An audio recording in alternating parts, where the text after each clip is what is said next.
I buy 10 half-acre parcels, an average price of $300 each. I flip them online, and they all sell for an average price of $1,200 each. It worked, 300%. And I made over $90,000 cash. Have you ever considered ditching tenants and buying land? If so, today is the episode you want to listen into. We have Mark, the Land Geek, here to talk all about purchasing land. So Mark, thank you for being here today. How are you? Becky, thank you so much for having me. I'm a big fan of your show. Thank you very much. I love what you do because it's rather different and outside of my space, which is more in the residential multifamily market. So that's why I thought it would be really great to have someone that can come on that could really be that expert in land. We get a lot of questions about this in our Lady Landlords community. So thank you for being here. But why don't you just kind of kick us off by just introducing yourself, who you are behind the Land Geek, but just who you are personally a little bit. Thank you. Yeah, I mean, personally, I'm just a geek. I love to hike and bike and do breath work and meditate and do biohacking and the saunas and the cold plunges. I'm one of those guys. And I have an 8 sleep, so I really dial in my sleep. So I'm a big sleep nerd. And yeah, I'm really enjoying life now just because of all of the AI and all the fun things you can do with it. I really think it's like the best time ever to be alive. So I think any day we wake up is the best day to be alive. So I agree with you there. yeah, I love But that. that's really kind of cool. I definitely want to dive into AI. That's awesome that that's a space that you've been spending a lot of time in. But Yeah. kind of fill me in. Was this the place, being known as the Land Geek? Was this where you thought you were going to get to in life? Was this your passion when you were younger? Or what was your journey like to end up kind of where you are now? Okay, so when I was younger, I thought I'd be a basketball player. I loved basketball as a kid. And sure enough, I peaked athletically in 6th grade. So that was not going to happen. And really, if just to tell you the whole story, like the genesis of all this, and you can tell me if I'm boring you and we can cut it off.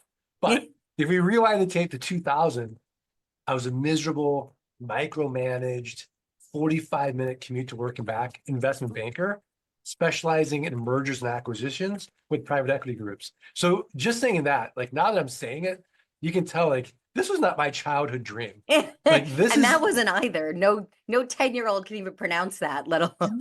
Yeah, I mean, so it's very ego driven. And it fed my ego, right? Oh, it sounded great at parties. I'm doing investment banking and I'm working in mergers and acquisitions and mid-market, right? And I hated it. And it got so bad for me that I wouldn't get the Sunday blues anticipating Monday coming around. Mhm. I'd get the Friday blues anticipating the weekend going by really fast and having me back at work on Monday. So my firm hires this guy and he's telling me that as a side hustle, he's buying up raw land and he's on the dollar at tax deed auctions. He's flipping them online and he's making a 300% return on his money. And Becky, I'm looking at companies all day long. It's a great company, great. Has 15% EBITDA margins or free cash flow. Average company's 10%. I'm looking at companies all day long, less than 10%. So of course, I don't believe him. So I've got $3,000 saved up for car repairs. I go to New Mexico with him. I do exactly what he tells me to do. I buy 10 half-acre parcels, an average price of $300 each. I flip them online, and they all sell for an average price of $1,200 each. It worked, 300%. So I took all that money. I went to another auction. Again, it's 2000, and there's no one in the room, and I buy lots of acreage for nothing. And I sell all that land. I made over $90,000 cash. So I go to my wife, and she's pregnant. I said, honey, I'm going to quit my job and become a full-time land investor. And she said, absolutely not. So I said, okay. So it took 18 months for the land investing income to exceed the investment banking income. And then I quit. And I've been doing it ever since. And I've done over 6,500 deals and counting. But to your point, the Land Geek, I love helping everyone along the economic spectrum, not just solve their money problems, but also solve their time problems. And so that's what passive income, once you hit that point where it exceeds your fixed expenses, life becomes amazing. And you're working when you want, where you want, with whom you want, and you've got this freedom. And so when somebody texts me or emails me and says, Mark, you changed my life, there's nothing more gratifying for me professionally. You didn't get that back in investment banking? No, No, not a lot of emails no, about changing people's lives. no, not at all. I was making rich people richer. It was not fun. Yep. Yeah. Very well aware of that industry too. I have to ask, do you remember how the conversation with that person that you met that introduced this to you? You said it was his side hustle. Do you Yeah. remember how that came up in conversation that that was something he was doing? Yeah. We went to a steakhouse in downtown Phoenix called Durant's, and we're Hmm. drinking scotch. And he was just kind of telling me what he was doing. He was really proud of it. And Yeah. I'm like, bro, this sounds off. And I was very skeptical. I'm from Missouri. I'm from the Show Me State. So I'm like, something seems off here. I'm Yeah. like, I just don't believe that that's a thing. It's possible. He's like, all right, I'll show you. And that's That's really cool. how it came to be. Do you still keep in touch with him? No, I mean, he went his way and I went my way. No, that's And okay. I was just kind of yeah, curious if he kind of yeah. knew what he kind of created, if he went full time into it, if he kind of moved. I was just kind of curious about that. He's full-time into it. We just have different models Gotcha. in the way we do it. Yeah. Okay. So now you're sitting here, you're really skeptical of this, but you still decide to make that drive out to New Mexico and use the 3 grand that you had saved for car repairs. What got you to do that leap? Because most people aren't going to be like, I'm going to show you this is a scam. I'm going to go commit hours of my life and thousands of dollars to proving that this thing is fake. Right. What had you actually say, you know what? I'm going to get in this car and I'm going to go do this. So I started thinking to myself, what's the worst case? Right. And so I started going through that equation. It's like, okay, well, the worst case is I have a piece of paper that says I own this land. And it's so I'm not, going to annoy anybody with a bunch of stuff in the garage or, this or that. Like it's a piece of paper. So Right. that was the first thing. I was like, okay, that's pretty easy. Now here's this asset that I don't have to deal with. I don't have to maintain it. I don't have to protect it. Can't be destroyed. That's pretty awesome. The taxes were really low. I think they were like $9 a year. So I could afford it if I couldn't sell it. And then I started thinking, well, okay, worst case is I can't sell this property and this guy's full of BS. I could barter it. So I started thinking free haircuts, free dentistry, right? Like someone is going to take this piece of land and think it's worth it to somebody. And Right. so And I took as long that as they leap can of cover faith. the $9. As long as it covers the taxes, I'm like, okay, I'll do this. Okay. So that's how I took the leap. And then even after that first kind of set of purchases, you were ready to leave your W-2. What I got was you to ready that spot? to finally quit. Yeah, we said before when you originally went to your wife when she was pregnant and you said like, "Hey babe, like I want to leave my job." Then she was like, "No Right, way." What made right. you have that conversation with her? Because you had said you weren't Oh, making because that I money made and then. $90,000 on one auction. Gotcha. So I thought, Okay. oh, here, look, I can make money doing this. Not impressed at all. Like, really? Can you do it again and again and again? And so I had to do it again and again and again. And then I felt really confident that worst case scenario, I'd get another job.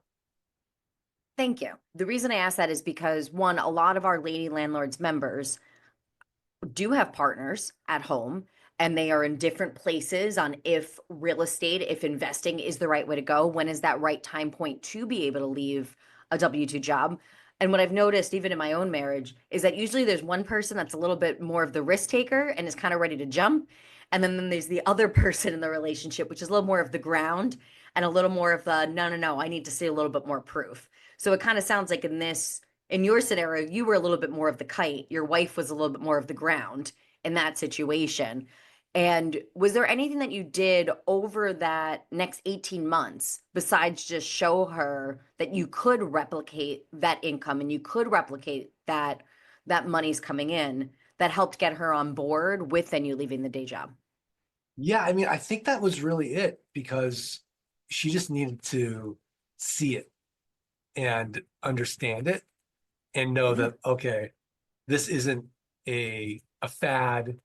This isn't something that is going to hurt the family in any Right. way, shape, or form. And so it was just this process of day in and day out, really proving it not just to her, but to myself as well, and then the confidence that, okay, worst case, I can get another job Right. because I don't like this job anyways. So why not? Right? Let's go for it because I made enough money over that time span where I had runway and I could literally quit my job and be okay. Right. So I'm kind of hearing two things here. One, you were in a place where then you had that emergency fund that if for Mhm. some reason you weren't able to bring in some of that extra income again in the same way that you had planned, you at least had a few months buffer there, or maybe a little bit more than a few months, but you had a pretty good buffer to be able to find a new job if you had to go back to it. And two, you said twice, and I love it because it was something that actually is a theme just in kind of my own journey to real estate too, is if I'm kind of unhappy now, what's the risk in attempting to do something that might make me happy later? It's either going to make me just as unhappy as I am now or actually make me happier. So why not try?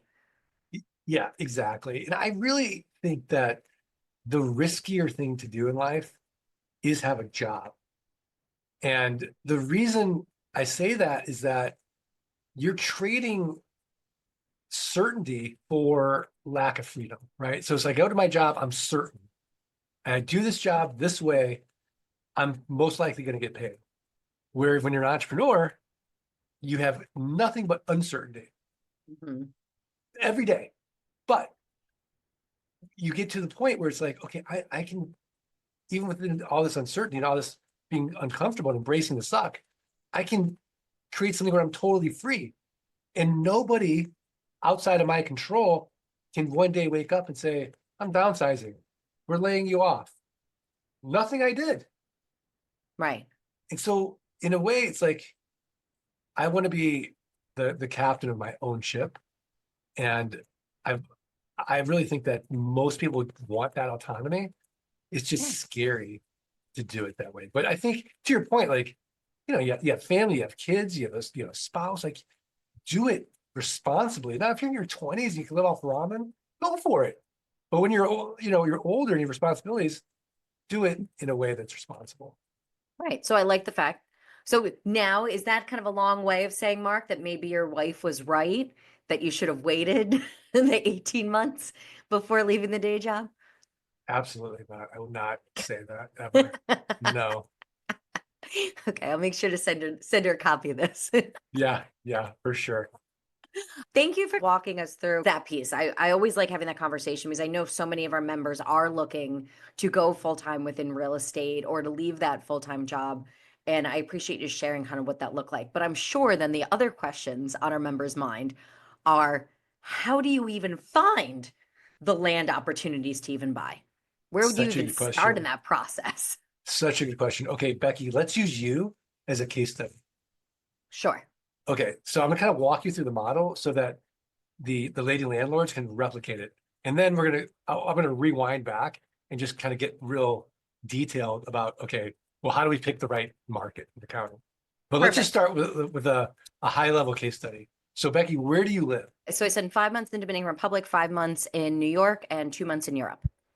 Okay, so let's assume that when you bought this property, you were in New York. Okay, let's And go with let's say that. you bought property in Colorado All right. and you owe $200 in back taxes. So you're advertising two important things today. Number one, you have no emotional attachment to the raw land. You're in New York or the Dominican Republic or Europe, and the property's in Colorado.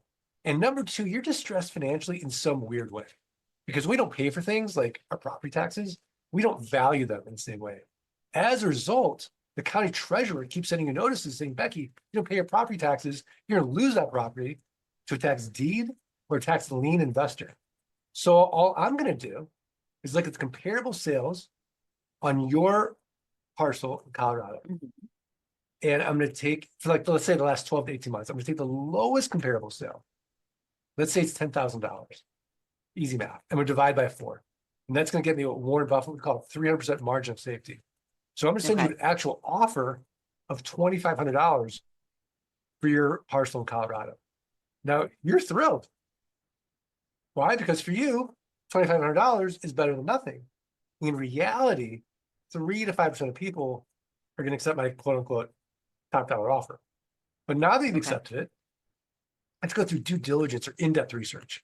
I have to confirm you still own the property. I have to make sure that back taxes are only $200. I want to make sure there's been no breaks in the chain of title, no liens or encumbrances. So I outsource all that title work to my team in Jamaica. It costs about $11. And they're connected to an American title company. Now, if it was, say, more than $5,000, I wouldn't take any title risk. And I would just close traditionally through a title company. But this is only $2,500. So I'll take a little bit of risk. I get my report. Everything checks out. I send you a check for $2,300. I send the treasurer a check for $200. I own it free and clear. Now, I'm going to make this property cash flow like a rental home.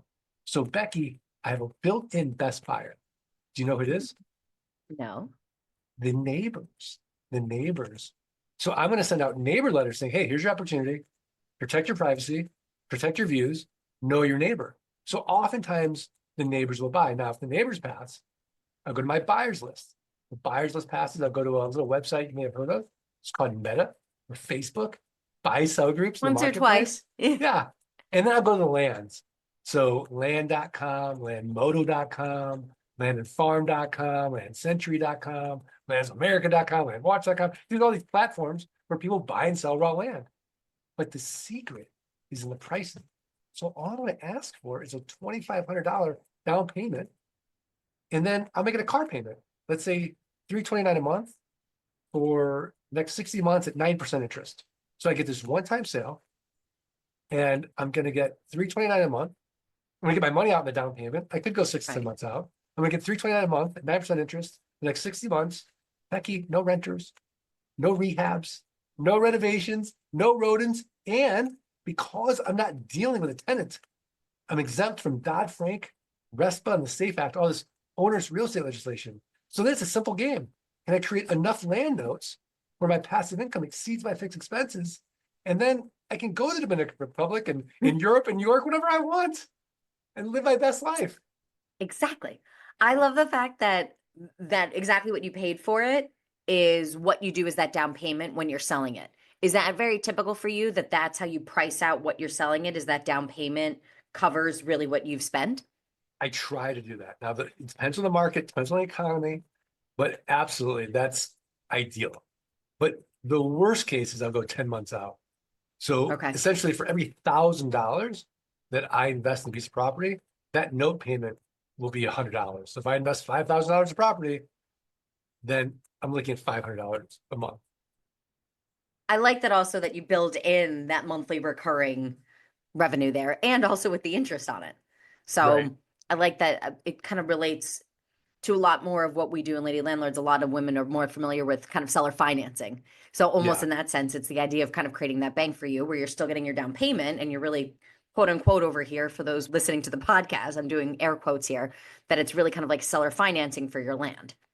Yeah, absolutely. You become the bank. But to rewind and answer your initial question, which was great, it's like, well, where do I start? How do I pick a good piece of land?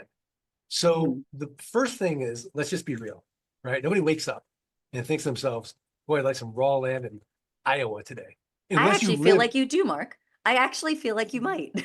Not in Iowa, unless I lived in Iowa. So I want to, because I want the biggest buyer pool. So I want to be in the Sunshine States. I want to be in New Mexico and Colorado and Nevada and Texas and California and Florida and, Washington, Oregon, parts of the Midwest that are really treated and beautiful. That's going to be our biggest buyer pool. So I want to start in those states, number one, but then I want to narrow down my county. Well, what's my budget? So if I only have $10,000, that's going to limit me on where I can start. So for inexpensive raw land, I'm going to go to a website like landmodo.com and I'm going to see, okay, where are the land investors buying and can I afford 5 to 7 properties? Like 5 to 7 properties in inventory is a really good number to get started with. So what's my budget? If I have $10,000, okay, I can spend $2,000 per property. Great. Where can I go and get those deals? So let's assume that you and I like to fish, right? And we're going to go on the lake and we see there's 3 boats on one part of the lake. No one's catching any fish. There's 10 boats on the other part of the lake. They're all catching fish. We have to decide, where are we going to go? Are we going to be the 4th boat or the 11th boat? And I would argue we should be the Right. 11th boat because even though it seems counterintuitive, there's more competition. We know definitively they're catching fish. So Right. that's how you want to start with your county research is where do I know definitively, A, I can afford the property, and B, there's a solid market there where I can see other land investors are being successful, where that Tony Robbins quote, success leaves clues. So that's how I Gotcha. start. I love it. That starting with that market research and also identifying what your budget would be absolutely makes sense. Same kind of thing still for those of our lady landlords that are buying more in that residential market. Still very similar steps even to start with there. Quick question before you kind of move on to then that next piece there. What is the cheapest and what is the most expensive parcel you've ever bought? The cheapest parcel I've ever bought is probably $1. We call it the dollar scale. So somebody Okay. owed, let's say, $1,500 in back taxes, and I offered $1,500. Hmm. So I gave him a Okay. dollar and I paid the taxes, Love right? it. So $1. And then I'd say the most expensive is over $1 million. Gotcha. So Yeah. what I love about that is it just, and the reason I ask that is because it just shows that there's kind of there's a space for all budgets within this. Yeah. Oh, for sure. For Yeah. sure. I love Yeah. that. So okay, so now I picked my market, right? So now Right. I'm going where those other fishermen are. I know that's my area. Now, how do I find out who are the people that are behind on their taxes? Right. So I can go to the county treasurer and get a list of the people that owe back taxes. Or I can go to the county assessor and get a real property list as well. But our lowest hanging fruit are going to be the people that owe back taxes and live out of state.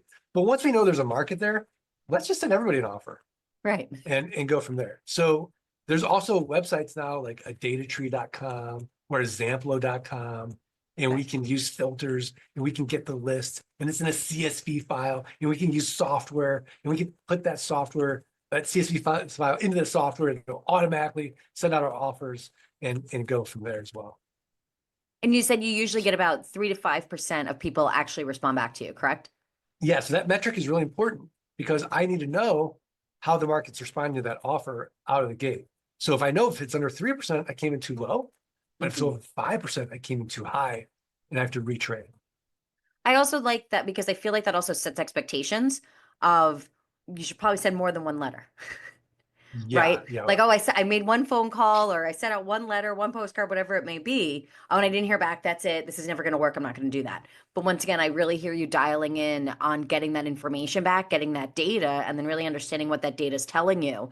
Hey, if I'm getting a really high response, then maybe I didn't have the right number that I really should have went into in this market. So I love that you're taking that data and then tweaking it. But once again, the more letters you send out, the more property owners that you're reaching out to, the more data points you now have for that market. yeah, absolutely. And I think the way to do that, to get that data really dialed in and mitigate your risk, is send out 30 offers a day. Because if I was just starting out and I send out 10,000 offers and I blanket the market, well, number one, I'm not even built yet with a team to handle the due diligence if I get my response rate, right? Number one. But number two, if I'm way off, I've just spent about $10,000 on mailing. So 30 offers a day, I'm going to get data back real fast. And then I can start making tweaks in my offers. And then I like that because now what I'm hearing you say, just to kind of break that down, is by 30, even if you still are going to send out 10,000 over that time frame, but by doing 30 a day, you can then by the end of the week, you're going to have more than enough data to really then say, hey, listen, I got to go in with a little bit of a different number. I can ask for a little bit more. Hey, I have to lower what my points are. But rather than if you just send everything out on the first day, you'll get data back, but you can't make any adjustments. You can't change anything at that point in time. Exactly. Okay. Exactly. So now you get back your responses from your letters. You mentioned that then in most cases, you're going to do your due diligence, kind of go through title. And you mentioned working with assistants and a team in Jamaica. I Yeah. was So we have not a expecting virtual, that. we have a Fill me virtual in on assistant this. team in Jamaica, Yeah. and they are trained on the land business. And so they are, we have what we call an intake manager. So they speak great English, right? And so an intake manager, let's say that I send you an offer back, hey, and you get the offer, you might be confused, or you might be insulted, and you might call back and be like, hey, what is this? Well, that's where the intake manager comes in, where the Mhm. philosophy is I can always make more money. I can't get more time. So I'm buying back my time with that intake manager. And they're highly motivated to work with that seller, to walk them through our process, let them know what to expect. If they want to vent, they can vent. If they want to negotiate, they can negotiate. And their job is to get them to the point where they're going to sell us their property. So that's our intake manager. Then from there, once we own the property, that goes into marketing. And so our marketing team then starts listing creating those ads and putting them on those land platforms, as well as Facebook as well. And maybe, other places in social media, depending on the property, maybe we go to a Zillow, who knows? Right. But they're marketing. Gotcha. With that team, was that something, are those items things that you outsource to an existing company that you found that just happens to be based there? Or is that a team that you built, created your own SOPs, hired those people, trained those people? Yeah. So I have a very strong opinion on this. So when you first start, I think the best way to go is the agency route. And so there is a company out there like a Land VA for You or landmasters.us. These are pre-trained virtual assistants that understand the land business. And I train those people, and they're entrepreneurs. And then they went into the staffing business with their virtual assistant business. Now, because they're already pre-trained, it's saving you time, but you're also creating those playbooks or SOPs with that existing team. Then you bring it in-house and you save yourself some money. Okay. Thank you. And I love the way that you broke that down, because I know that our listeners were like, I am not in a place to train and create kind of those business practices and be able to do that. So I know that was going to be a limiting factor for some of our listeners, saying, hey, I am not ready to hire people out of the country, train them on skills that maybe our listener does not have at this particular moment. So I love that idea of finding the people that actually do have that skill. Minimize your time, especially ladies, if you're still working a W-2, still got kids at home, whatever that may look like, then that way you can really outsource getting that ball rolling there. And then as you learn more about that process and kind of have the experts, as really Mark, your team is in Jamaica, but whatever you did before that, to then have those experts really kind of almost help you put together your SOPs. And then when you're ready, you can bring that team in-house, cut some costs there, and then also have a little bit more control over what those business practices look like. But that's a fantastic way to make this work, even if you're not looking to only do sales or to do this on as a large scale, as Mark, as you're doing. That's a great way for our members to still say, let me try this out, and I can still accomplish that by still outsourcing certain pieces to it. Yeah, absolutely. And if they want to get super geeky, while they're learning this and doing it, they can just record themselves on like a Loom or a Zoom. It doesn't really matter. Take that video, upload it into ChatGPT, and say to it, hey, pretend you're a systems engineer and write me a detailed standard operating procedure and write it like I'm a 5-year-old. and it'll do it. Yeah. And then you test it with a virtual assistant and see, can they run that SOP? And if they can't, you got to tweak it. And if they can, you got a good SOP. On a scale of 1 to 10, 10 being ridiculously difficult, needs to be something that, we're going to need an MBA in, versus 1, anybody can kind of figure it out. For using ChatGPT, AI, where do you think that kind of falls for people on a scale of 1 to 10? Okay, so it's such an interesting question, because the way I think about it, it's not how. And I don't think business is about how, and entrepreneurship is about how. Because so often for myself, I get so overwhelmed when I start thinking, how am I going to do this? And so Dan Sullivan wrote a great book called Who, Not How. So to answer your question, it's all easy as long as you get the right who. So if you're not techie, you go on Fiverr.com and you find the who for $5 to do it. Right. No problem. I agree with you there. I feel like there are so many different solutions. I feel like the world that we live in gives us so many more opportunities to be able to get things sorted out. I travel, absolutely love, one of my favorite things in life. And whenever I hear about somebody that, traveled from this country to that country back in like, on a ship, even with like early flights where you had to go to the airport and figure out, just ask there when the next flight was. I just think it's absolutely crazy compared to how convenient our lives are now. Everything Yeah. really is solvable. And I think AI really now is just in a whole nother layer on top of it. Do you feel that you were an early adopter into the AI movement? I think I'm just, that's my personality. I am an early adopter with everything. Yeah, So yeah, absolutely. But yeah, I gotcha. mean, I think Marie Forleo's got that book, like everything's figure outable. Yeah. And to your point, like I love to travel too. It's the best time ever. I mean, you can have real time conversations with people in a different language. You don't even need to know the language anymore. And you can No, speak like a local. It's incredible. that part I will say kind of makes me a little sad. Now I'm kind of like it's way too easy to not order like really weird dishes on a menu I because with an know. iPhone now you could just translate it too easily. But but thank you. That's really helpful. Yeah. What else do you feel like because you had mentioned AI earlier in our conversation. What is like one tip or one thing you've used AI for when purchasing land that you're like, yes, that just changed my world when I realized I could use AI to do blah. Yeah. So for my marketing, I love going into ChatGPT or Grok because Grok is trained on all those X posts. Mhm. And so I like sort of looking at both of those answers. And so I'll say, pretend you're a copywriter with 20 years experience. And my avatar is 42-year-old male. He makes 30 to $70,000 a year. And his dream is always to buy raw land. Let's say that the reason he likes raw land is he drives a truck and he drives by this land every single day. What would you write? Write me a title and write me a hook and write me, some copy based Yeah. on this piece of land that would attract that avatar. And then I Yeah. just play with it. So, all you do with these things is you follow it, you fool around and you find out.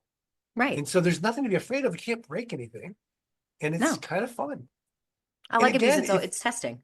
it's always testing, and again, if you hate technology, hire someone on Fiverr and tell them, this is the land I want to sell. Write me 10 different ads and let's Right. test. Right. What is your average turnaround time to then get the raw land sold? So if I don't sell that property in 30 days or less, something has to change. So Amazing. either I'm not getting enough clicks, maybe it's the headline. And so the metric I have is if I'm getting 3 leads on the land platforms and it doesn't equate to a sale, Mhm. something's wrong. So something has to change. And if I'm not even getting Right. 3 leads, I'm not attracting enough people. So something has to change. On Facebook, it's 50. So if I Okay. get 50 leads, and that's a lead, somebody who's like, hey, is this still available on Hmm. Facebook, and I don't get a sale, I know something has to change. If I'm not getting 50 leads, my marketing is off. So I would need to know, do I have a marketing problem or do I have a sales problem? And that's Gotcha. how I know. So if I get 50 plus leads and I can't sell, I got a sales problem. Yeah. If I'm getting 10 leads, I got a marketing problem. Right. From my own journey within real estate and talking with some of our members, there's always either that like one property, that one deal that just did not work out the way that we had hoped for whatever reason. And I'm thinking of the exact name of the street that that property was even on when just even kind of mentioning that to you. Is there a deal that you had that kind of popped into your mind when I said that that was just that thorn in your side for whatever reason? Oh my gosh. Okay. So this is like 2006. And there's this community in Treasure Lake, Pennsylvania. It's beautiful. It's outside of Pittsburgh, Western Pennsylvania.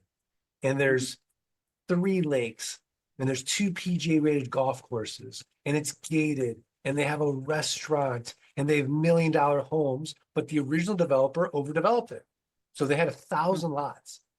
And because of this development, they had property owners association fees, they had water fees, they had taxes associated with it. And 1,000 lots, people stop paying it because they didn't build.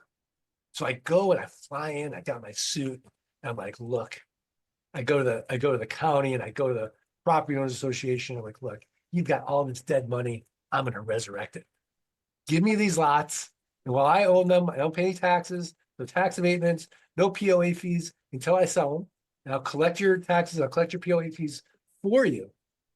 And give them to me for $50 a lot. And they're like, no. I'm like, what do you mean no? I'm like, this is irresistible offer. Well, they're like, well, who are you selling this to? And so the golfers like, we don't want our golf course overrun. And the boaters like, we don't want too many people on the lake. So I assured them like, no, look, it's going to work out. Most people are just going to buy this for investment. That Right. took over 18 months of negotiating and flying back and forth. So I get the deal. I make about $100,000 and on sales, and then 2008 hits, and I can't sell these lots. And it was the first time in business that I wasn't able to keep my promise. And when I factored in my time, it was the first deal I really broke even on. So even though I Wow. made money, I look at, well, what's my time worth? How much Right. time did it take? So I really kind of broke even on that deal. And Yeah. so I learned a lot. Okay. Yeah. Okay. Sorry to have to bring up that memory for you, but I appreciate you sharing that story. Thinking Yeah. about now in 2025, we have a lot of people that are hesitant to get into certain investments now. A lot of people that are really not sure. I mean, clearly none of us can predict the future anyways, but we do have a lot of people that are staying a little bit closer to their wallets right now. Is this still a time that you feel is safe and wise to get into purchasing raw land? Yeah. It's always a good time to be in raw land. And I'll explain why I think that is. So here's the way that we buy it is number one, interest rates can do whatever they want to do. We don't care because we're paying cash. So these are small deals. I'm not going to have to go out and get hard money. I don't have to get banks involved. So who cares what interest rates do? I own it free and clear. Number one. Number two is I'm making my money on the buy. And that's how it is in real estate. We make our money on the buy. So I'm buying this asset 25, 30 cents on the dollar, 35 cents a dollar. So I have a margin of safety. Should we go into a depression or a recession? No problem. The world's on sale. I just keep buying more. That's great. Right. And so I Right. can ride that wave essentially of any kind of market cycle doing that. Gotcha. And again, my holding costs are very low because of the Mhm. taxes. And so the way I look at it is from the risk to reward ratio of this asset. Again, I've got an asset that can't be destroyed. Hurricanes, right? Any natural disaster, fires, no problem. It's going to grow back. Right. Pandemics, my business went up. No problem. I don't have a sales team that has to physically go out and show you the land. And so Jeff Bezos has this great question. And he asked the question, if everything's going to change, and everything is going to change, what's not going to change? And I think what's not going to change is people will always want a real asset and they'll always want a good deal. And as long as those two things remain true, I think I'm in a really good niche. Agree with you. I like that. What is the biggest mistake that you see people looking to purchase raw land and flip land? What is the biggest mistake you see kind of newbies in this do? Fear. So they get scared. So they buy a piece of land and they stop their deal flow because they're like, okay, I just spent this money on this piece of land. I'm not buying any more until I sell it. And there's a 6-week delay in between mailing and getting back your offers and going through that process. So you're essentially killing 6 weeks of time out of fear. So you never want to stop your deal flow, essentially. And because you don't want to be a chicken business with no chicken. And so that's like the first newbie mistake is fear. The second one is not properly educated, where they'll watch a YouTube video here or they'll pick up a book there and they'll just try it. And just like any other business, there's a lot of moving pieces. So even though I make it sound easy, nothing's easy. Nothing is Right. worth doing is easy. It might be simple, but it's not easy. Totally agree. What's next for you in the Land Geek? So I just finished my second book, Dirt Rich 2, How to Scale Your Land Business. I'm writing my third book, which is a mindset book about striving. So how can you strive like a duck? So calm and serene above the surface while paddling fiercely below. And then really for me, I just want to help everyone along the economic spectrum become totally free. So if you have tons of time and no money, yeah, I'm happy to teach people this for free. If you got a good W-2, I've got a done with you program. And if you're an accredited investor and you're already rich, you've already solved your money problems, we haven't solved your time problems, then we have a done for you program as well. And so for me, that's my mission, is to free as many people on the planet as I can so they can move up Maslow's hierarchy of needs into self-actualization and really figure out their true purpose in life. I love that. Thank you. And ladies, make sure to go check the show notes underneath this. Mark actually is giving away a copy to every single one of you for free of his book. So please do make sure, go click that link, go grab a copy of his book so that way you can learn more about and a little bit more in depth of what we kind of talked about here on this episode. But Mark, thank you so much. This was a great introduction. I love that you not only shared what your story looked like, but also kind of the mindset that was needed throughout some of those different steps of the process, but then also really just giving actionable steps and really clear like how to even just see if this is going to be the right path for some of our ladies. So thank you very much for being here today. Becky, thanks so much for having me. I appreciate it. Of course. For all of our members, once again, please do make sure to go check those show notes. So not only can you get the link for Mark's book, but also his contact information will be there as well. And also do make sure to hit that subscribe button so you do not miss the next episode of the Lady Landlords Podcast. We release new episodes every single Tuesday. Thanks so much, and we will see you all next week. Thank you for listening to the Lady Landlords Podcast. If you're feeling stuck in your real estate investing journey, visit lady-landlord.com to book a 15-minute orientation call with me and see if you're ready to join our mentorship program. Or you can subscribe to our newsletter and join our Facebook group for exclusive real estate investing tips and offers. Invest with confidence. Become a Lady Landlord today.